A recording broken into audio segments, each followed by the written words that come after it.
I am your potter, Luke.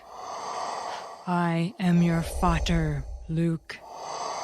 I am your dada, Luke.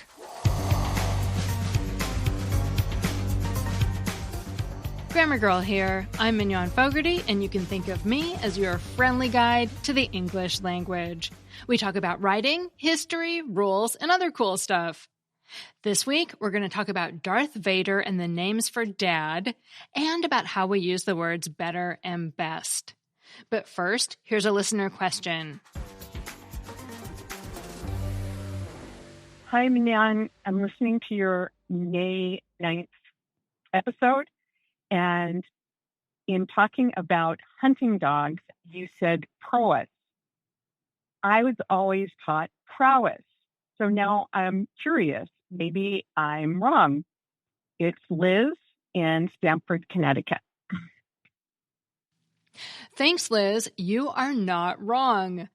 All the U.S. dictionaries say the pronunciation is prowess, with the emphasis on the first syllable. The Oxford English Dictionary lists the way I pronounce it, prowess, with the emphasis on the last syllable, as the third British pronunciation option. So it does seem like the way I've been pronouncing it is, if not out and out wrong, quite unusual. Thanks for the call. Movie legend has it that the identity of Luke Skywalker's father was hiding in plain sight. Well, at least through a subtle naming clue. Darth Vader does, after all, have a distinctly paternal ring to it linguistically. Indeed, had the big reveal been, I am your fodder, it would have made a nice play on the heavy-breathing villain's name with a nod to an Old Dutch term for father. The true origin story of Vader's moniker isn't as cool as the myth. Apparently, George Lucas gave him the name before he decided Vader would be Luke's father. But as someone who studies the origin of words, I see this story providing an example of something that is real, the universality of the names used for fathers across all languages.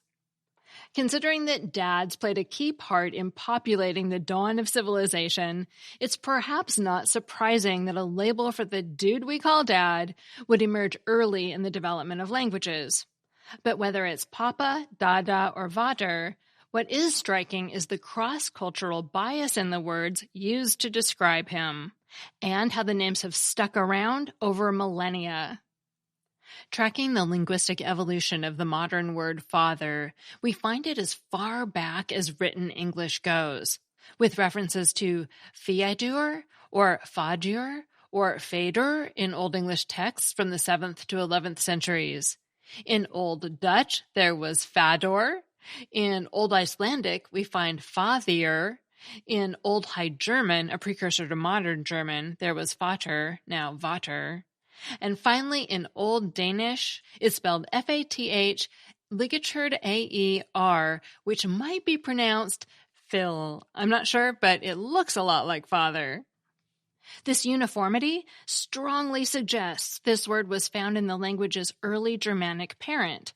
That is, the source from which all these Germanic languages descended.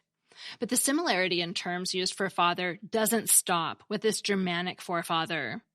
Related words are found across the entire Indo-European language tree, a large group of distinctly related languages that stretches over most of Europe and a good bit of Asia.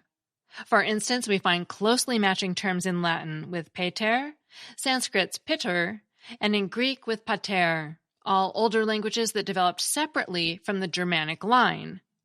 This means that the word father likely came from a long-dead source language, estimated to date back some 6,000 years. This single-parent language, known as Proto-Indo-European, spawned all these later languages and their shared word for potters. But how did the P in potter morph into the F found in all the Germanic father words? Well, historical linguists have reconstructed the most likely sounds that were used in this hypothesized parent language. Since ancient Greek, Latin, and Sanskrit all have P, T, and K sounds, their Indo-European source also probably had these, or closely related sounds. But as Germanic languages formed their own branch of the family tree, this P turned into an F.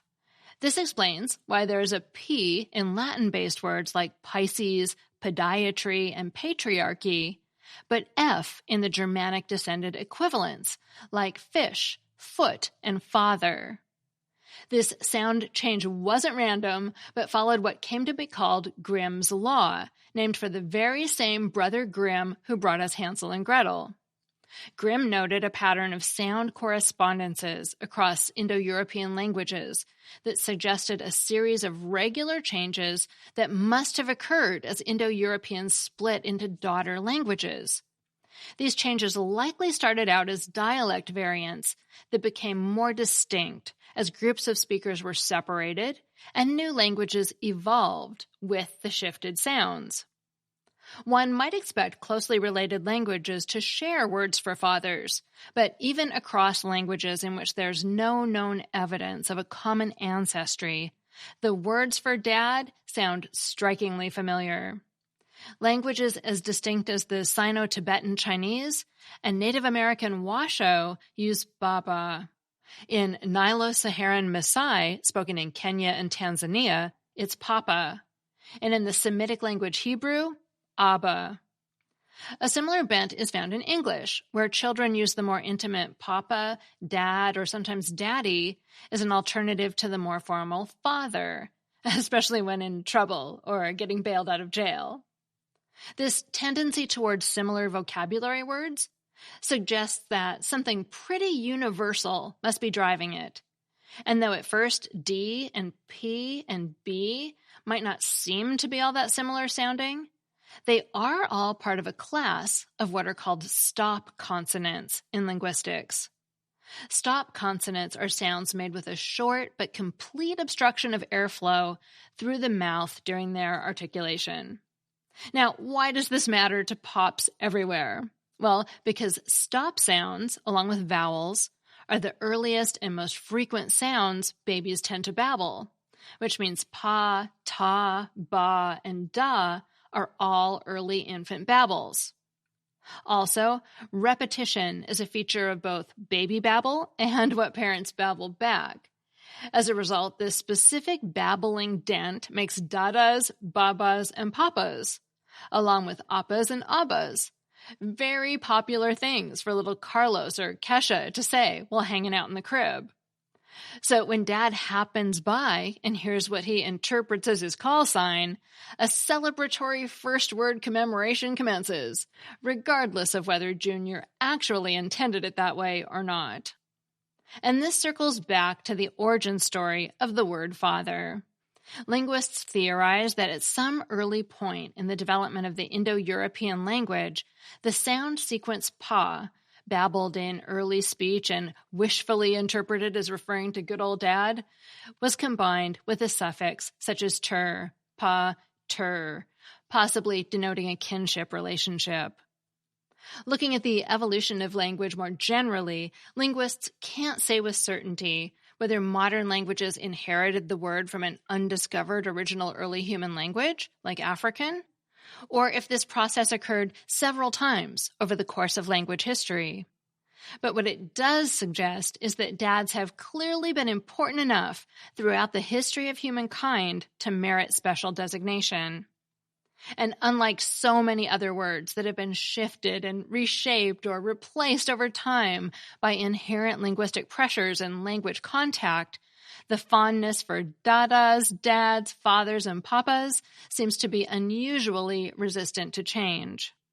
So whether you call him your papa, your baba, or your abba, just be sure to call him and let him know how well he and his title have stood the test of time. That segment was by Valerie Friedland. It originally appeared on The Conversation and appears here through a Creative Commons license. Valerie is the author of the book Like Literally Dude, and you can find her at valeriefriedland.com.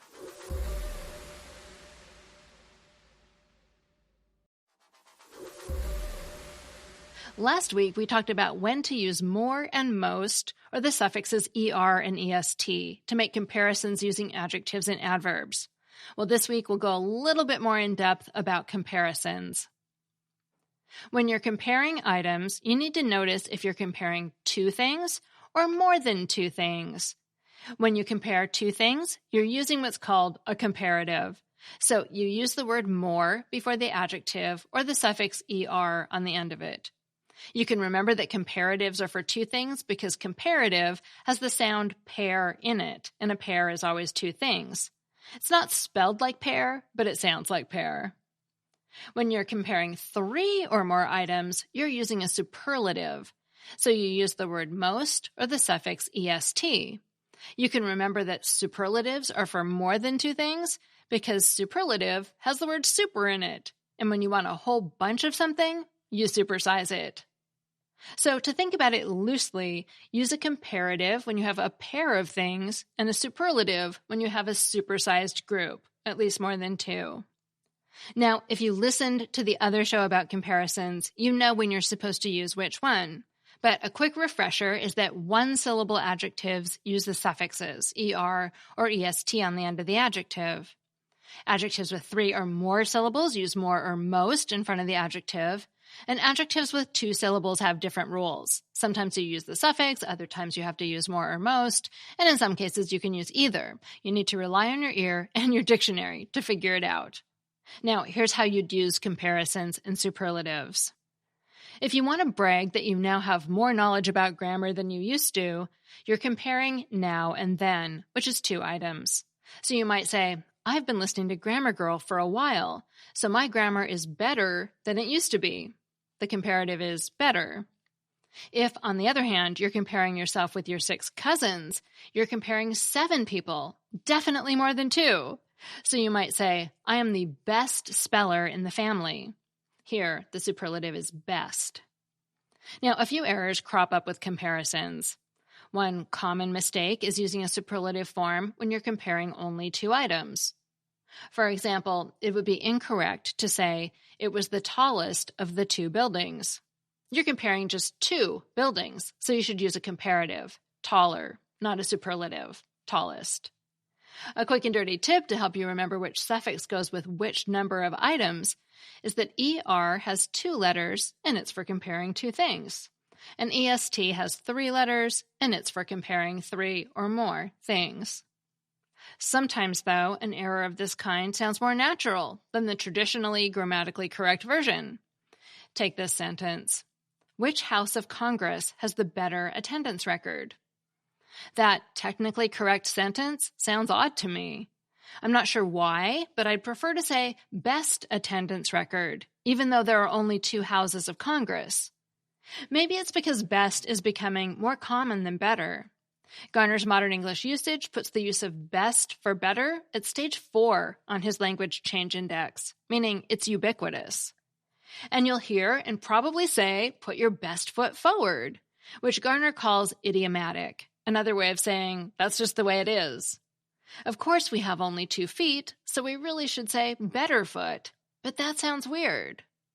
Maybe we say best because we're speaking figuratively, as in do the best you can. We're not really talking about actual feet. But we also say may the best team win, usually when only 2 teams are playing. So better versus best is a bit of a conundrum. Sometimes the ungrammatical way sounds best. And see, I just caught myself again using best instead of better in that sentence. I compared 2 items, the grammatical way and the ungrammatical way, but I used a superlative. I guess best is sometimes the best option, even if it's not technically correct.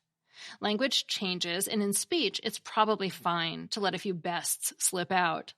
But in the most formal writing, you still might want to use a comparative when it's called for. And if it sounds unnatural, try to rewrite the sentence. And finally, another error I encounter a lot is what I call an empty comparison, a comparison that doesn't explicitly state what is being compared. For instance, an advertisement that says, this hard drive is better and faster, fails to state what is worse and slower. When readers see empty comparisons, they have to guess what the writer means. In this case, I might guess that the ad is promoting a hard drive that is better and faster than a competing model, or maybe it means better and faster than the previous version of this brand of hard drive. Readers don't like being in the dark, so be sure to include the other half of your comparison when you use a comparative. That segment was written by Bonnie Mills, who's been a copy editor since 1996. And finally, I have a Familect story. Hi, Grammar Girl. My name is Mike, and I have what you might call a Dadalect story, because I believe my dad is the only person who's actually ever used this word. And the word is pretty near, as in pretty near or almost. For example, he laughed so hard he pretty near fell out of his chair. And it was only as an adult that I realized when I went to write the word down that I had no idea how it would be spelled, and it's not a word I was actually going to even find in the dictionary. Love the podcast, been listening to it for years. Hope you like my Dadalect story. Thanks. Bye. Thanks, Mike. I hadn't heard this word before either, but it came up recently when I was talking with Ann Fisher on her WOSU radio show called All Sides, which airs in Ohio. People were calling in about regional words, and Pritnear was one they mentioned. And after the show, I mentioned it to my husband, and he said, "Oh yeah, of course, Pritnear, like pretty near." Well, when I was writing the transcript for your call, I noticed that Google Docs didn't underline Pritnear, which means it recognizes that word, which also surprised me. I actually even found it in two less traditional dictionaries. Urban Dictionary has a 2002 entry, and it also appears in the Free Dictionary online, which calls it an idiom. In both places, it's spelled as two words, pert, P-E-R-T, and near, N-E-A-R. And from what I can gather from postings on online forums and comments, it tends to be something older people say, especially in more rural areas. I saw people say they heard it in Ontario, Kentucky, central Wisconsin, South Dakota, and among, quote, the hill folk of West Virginia, unquote. So I'm sorry to tell you that it wasn't just your dad who said it, but it was super interesting to me that it came up twice in just a couple of weeks. Thanks a bunch for the call. If you want to share the story of your Familect, a family dialect, or word your family and only your family uses, call the voicemail line at 833-214-GIRL, and I might play it on the show. Be sure to tell me the story behind your word or phrase and call from a quiet place. Grammar Girl is a quick and dirty tips podcast. Thanks to my audio engineer Nathan Semes and my editor Adam Cecil. Our ad operations specialist is Morgan Christianson. Our marketing and publicity assistant is Davina Tomlin. Our digital operations specialist is Holly Hutchings, and our intern is Cameron Lacey. And I'm Mignon Fogarty, better known as Grammar Girl. That's all. Thanks for listening.